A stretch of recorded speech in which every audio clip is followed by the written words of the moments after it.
നിങ്ങളെ ഭാര്യയും കുട്ടികളൊക്കെ എവിടെയാന്ന് പറഞ്ഞേ? ഓൻ കെട്ടിയിട്ടില്ല. അത് ശരി. അപ്പം നിങ്ങൾക്ക് എത്ര വയസ്സായി? കല്യാണ പ്രായം കഴിഞ്ഞു.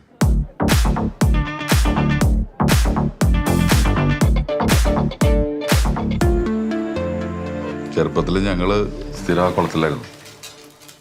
വിശ്വനും ഭാസ്കരനും അവിടെ ചേർന്നാടിയ. അതൊക്കെ കഴിഞ്ഞു പോയ കാര്യമല്ലേ. ഒസ്യത്തൊന്നും ഇല്ലാത്ത സ്ഥിതിക്ക് ഭൂമിയും വസ്തുക്കളും ബാങ്ക് അക്കൗണ്ടും 3 മക്കൾക്കും തുല്യമായിട്ട് വീതിക്കേണ്ടി വരും. അതിന്റെ സ്ഥലമൊന്നല്ല, തലമുറയായിട്ട് കൈമാറി വന്നതാ. ഓക്കെ, അച്ഛൻ്റെ പേരിലുള്ള ഓരോ തുണ്ട് ഭൂമിയും അച്ഛൻ അധ്വാനിച്ചുണ്ടാക്കിയത് തന്നെയാണ്. തലമുറ കൈമാറി വന്നതൊന്നുമല്ല. തുടങ്ങിയല്ലോ വലിയേട്ടൻ കളി. കിട്ടി. പൾസ് ഭയങ്കര വീക്കാണ്. നമുക്ക് പോവാൻ പറ്റുമെന്ന് തോന്നണില്ല.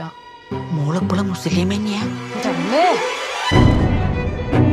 ഇത് വിചാരിച്ച കാലത്ര എളുപ്പമല്ല. ഇവിടുന്ന് എനിക്ക് എന്താണോ ഉള്ളത് അതാണ് ഞാൻ ചോദിച്ചത്. ലീഗലി എനിക്ക് കിട്ടേണ്ടത്. ലീഗലി നിനക്ക് ഇവിടെ കിട്ടും.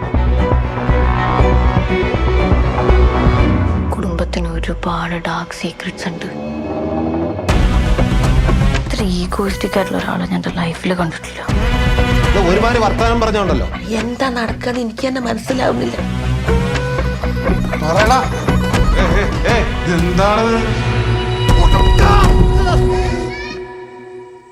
എഫ്എംആർഎൽ എന്നൊരു വാക്കുണ്ട് ഇംഗ്ലീഷിൽ. Relationships are FMRL. പെട്ടെന്നില്ലാണ്ടാവും.